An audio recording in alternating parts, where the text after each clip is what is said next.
Hola y bienvenido a otro episodio de Siendo. Gracias por acompañarme esta semana y bueno, ustedes están acá y yo estoy acá dándoles un episodio otro miércoles como se lo prometí la semana pasada. Para el episodio de esta semana quería hablar de algo que se ha vuelto como bastante importante para mí, como que lo he internalizado y lo he concientizado en los últimos más o menos 3 años, y quería hablarlo a propósito de una película que va a salir ahora el 25, que es el live action de Disney de La Sirenita, porque esa película como tal hizo que hubiese como medio encuentro de sentimientos y de valores, si se dice, dentro de mí. Y bueno, yo obviamente intensa, como una película va a tener sentimientos encontrados para ti y ni siquiera la has visto, pero fue porque bueno, esta película arrojó todo este tema y toda esta discusión de por qué hicieron a la Sirenita negra. Yo honestamente, si les digo, desde el principio e inclusive ahora me causa como mucho conflicto que no la hayan hecho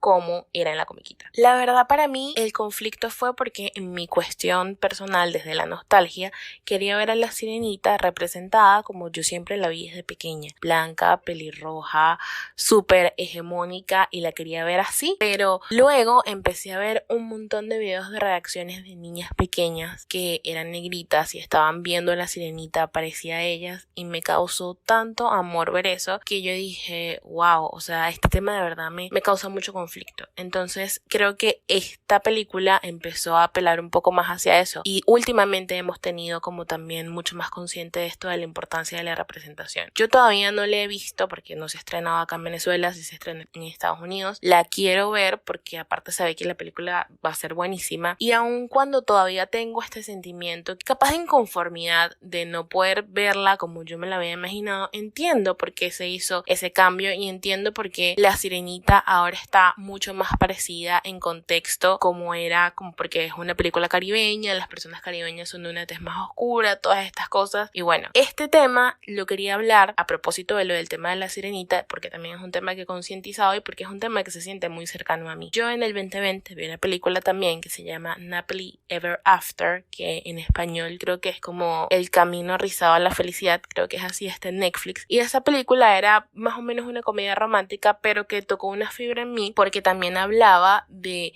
como esta mujer que no se sentía al 100% con su identidad. Yo no me había dado cuenta en ese momento que yo no me sentía al 100% con mi identidad hasta que vi esa película. Un resumen de la película más o menos es una mujer de estas negras estadounidenses que se cuidan muchísimo el cabello y están como súper al 100 con su cabello, pero ella lo estaba haciendo desde un punto de bueno, tengo que tener mi cabello liso, tengo que, sabes, como que alisar este cabello afro, el cabello afro no, y también tenía como todo un detrás de cámaras de la mamá también, siendo como que bueno, este es el estándar de belleza que tú tienes que seguir. Y la verdad, yo en ese momento, después de terminar de ver esa película, no sé si le hice un resumen que le haga justicia, la verdad. Si ustedes quieren ver esa película, los invito. Me parece que es una película que es muy linda, no es una película que les va a cambiar la vida como a mí, a menos de que les toque una fibra también en su ser, pero es una película que es divertida, que es linda y que es un buen mensaje. Pero bueno, luego yo de ver esa película me acuerdo totalmente de que me puse a llorar y empecé a hablar con mi esposa del hecho de que yo me sentía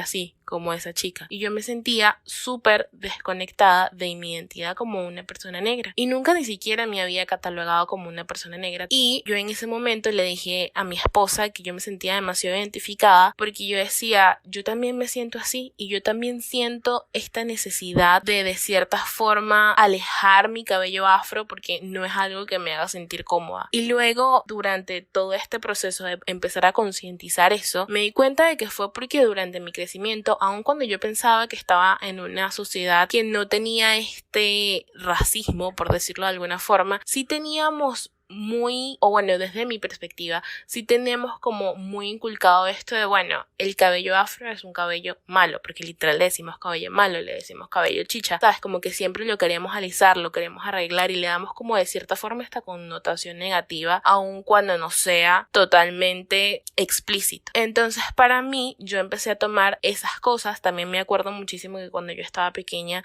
a mí me hacían trencitas de estas súper finitas que iban por todo tu cabello, y en la escuela recuerdo que los niños se burlaban de mí por tener esas trencitas. Y yo me acuerdo que yo me sentía muy como muy consciente de mi cabello y no me gustaba tenerlo así y quería ser como las niñas que tenían el cabello liso, que eran consideradas las niñas lindas del colegio,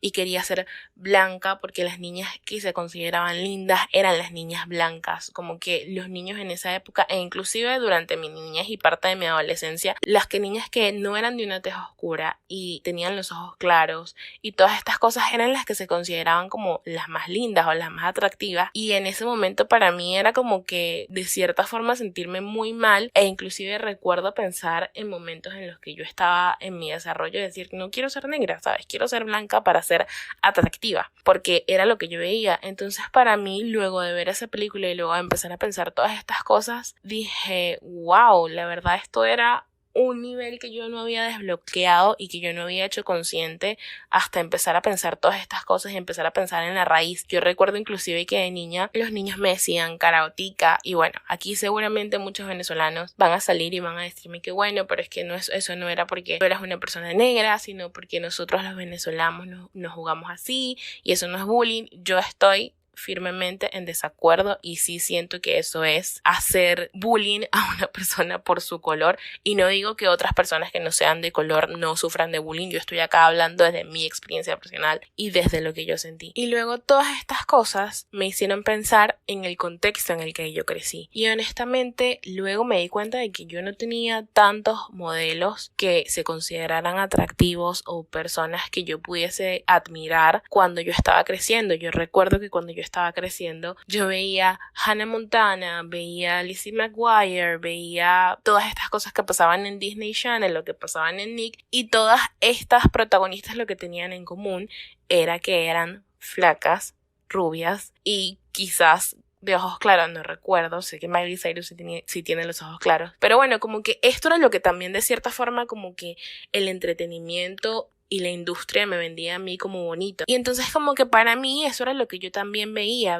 en la televisión esas cosas, y no había ningún modelo con el que yo me sintiera identificada. Recuerdo que lo único que yo logré identificar en su momento de alguien que fuese una persona negra que estuviese en la televisión con la que yo me pudiese sentir identificada fue viendo a Stan Raven, y tampoco fue que fue tan de mi época, porque yo recuerdo haber visto a Stan Raven algunas veces y luego se terminó y luego empezaron otras series, entonces como que no tenía ese modelo. Y por eso yo siento que de cierta forma ahora, aun cuando las personas se quejen, porque he escuchado y he tenido conversaciones con personas que se quejan de que bueno, ahora todo, sabes, como que tienes que tener una cuota de negros o tienes que tener una cuota de personas que sean gays, o todo el mundo es gay, o ya los heterosexuales como que no tenemos cabida, lo que sea. Yo siento que sí es importante, porque desde mi experiencia fue como, bueno, entonces como yo me puedo identificar. También me pasó un poco esto cuando yo me empecé a cuestionar mi sexualidad, y aquí no quiero andar porque eso es tela, pero hay tela que contar. Yo planeo hacer específicamente un capítulo de como todo ese proceso, pero yo también me empecé a cuestionar el por qué cuando yo me di cuenta de que me gustaban las mujeres, eso no fue un proceso difícil para mí. Y creo que de cierta forma, y no quiero darle todo el peso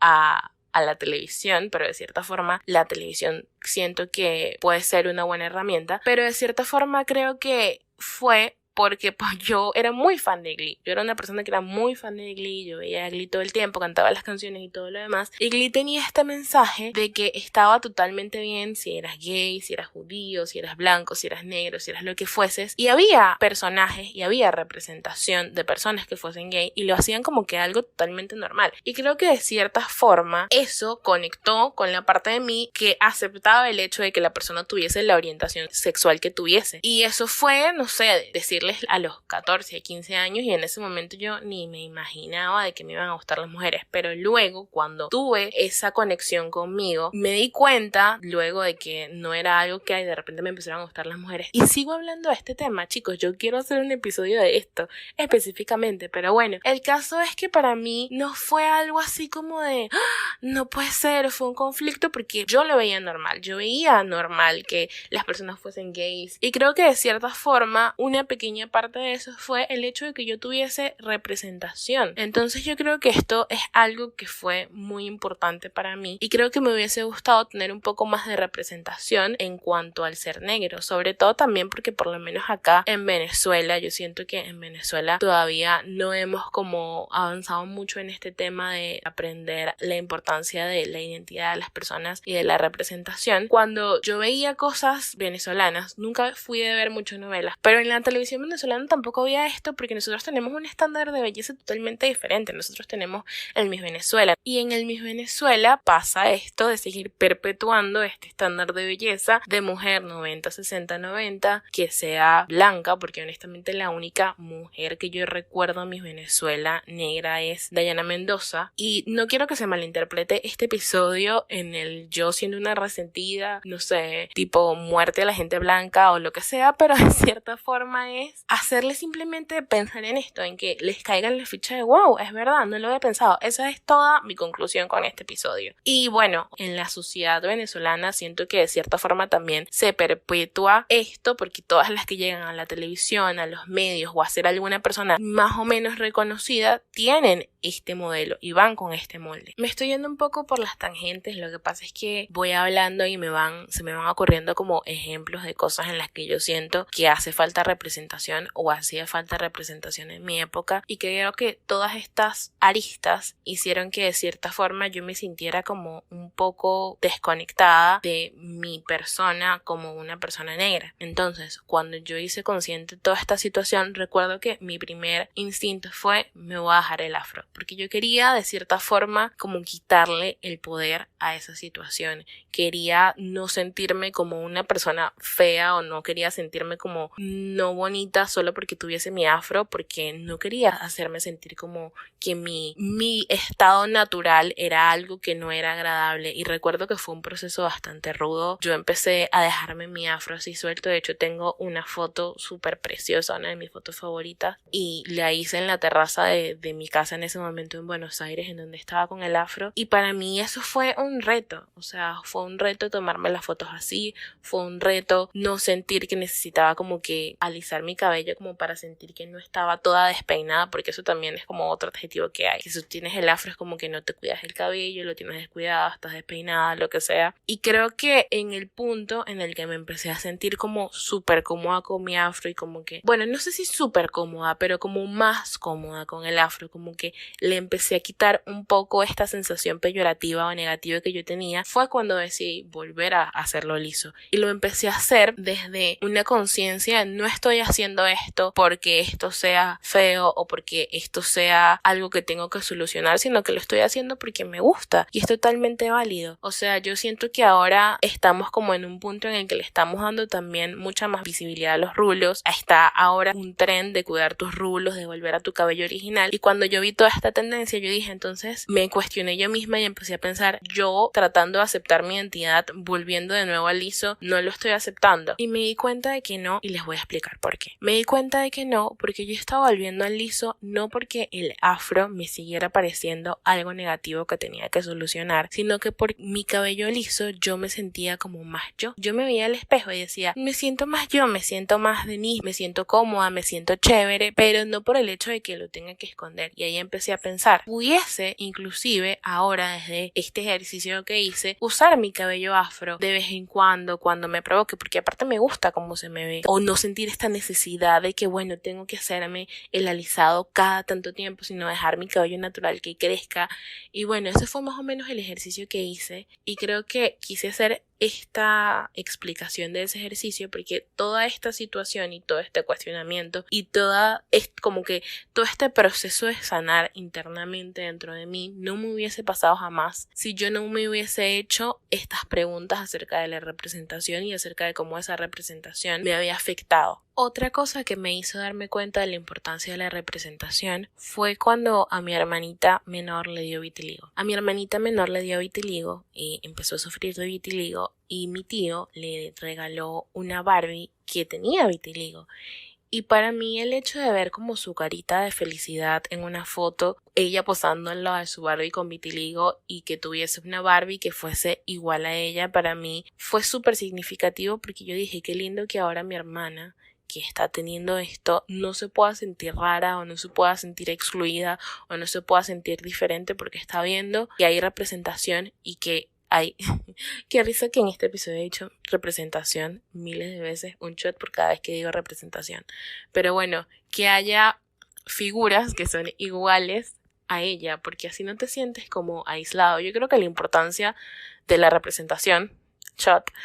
es que cuando tú ves algo que es similar a ti y cuando tú ves algo que conecta contigo y con tu identidad y con cómo tú te sientes como persona, eso hace que no te sientas diferente, eso hace que no te sientas aislado, eso hace que te sientas mucho más confiado de ti mismo, de quién eres, que te sientas más conectado con tu interior. Y creo que por eso es totalmente importante que tengamos estas representaciones en nuestro alrededor. Y hablo también del hecho de tener esta representación chat. Bueno, ya voy a dejar de hacer el chat. Pero creo que es importante también tener estos ejemplos en nuestro alrededor, tener estos ejemplos también en físico, no solo en la parte como de los medios, sino también tener esto en físico y tener estos ejemplos que seguir, porque las personas que nos rodean también son una parte fundamental y pilar de nuestro crecimiento. Yo, por lo menos desde mi punto ahora con mi hermana, intento, por ejemplo, ponerles cosas con las que ella pueda conectar. Cuando se vino a quedar acá en mi casa hace como un mes más o menos, empezamos a ver una comiquita que a mí me parece graciosa y que es como de los 90 y que también siento que fue una comiquita pionera para su época, que se llama The Proud Family,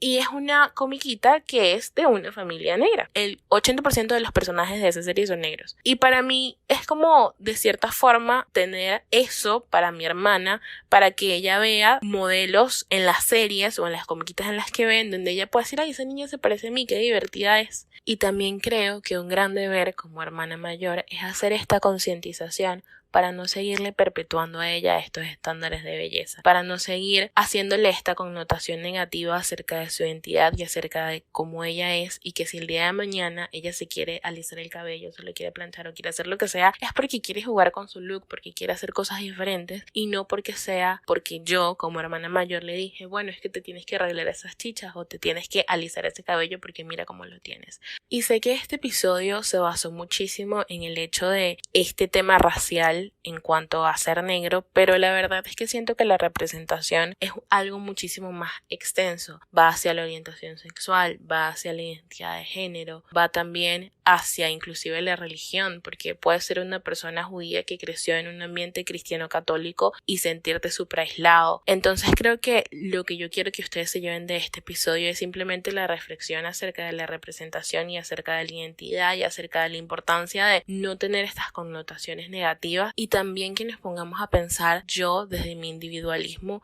y desde mi conciencia cómo puedo hacer para hacer este lugar un lugar mejor y para poder ayudar a las otras personas en su proceso. Creo que simplemente es eso lo que yo quería que se llevaran de este episodio. Espero que no los haya agobiado con todo este tema de la identidad, porque es un tema muy denso, es un tema que también causa mucho debate y estoy totalmente abierta a las opiniones de todos los demás y al debate que quieran tener siempre que sea desde el respeto. Dicho esto, espero que te hayas emborrachado por cada vez que dije representación y te hayas tomado tu shot. Mentira. Dicho esto, quiero agradecerte por acompañarme otra semana, por sintonizar nuevamente en otro episodio de Siendo, y bueno, quiero mandarte siempre muchísimo amor. Yo espero que con estos episodios ustedes se lleven un cuestionamiento, pero también se lleven como una sensación de haber tenido una conversación o haber tenido una escucha que haya valido la pena, porque es realmente lo que yo quiero hacer con estos episodios, poder darles a ustedes un contenido que sea de valor y algo que ustedes se lleven sobre lo cual pensar o algo que construya o aporte para su vida.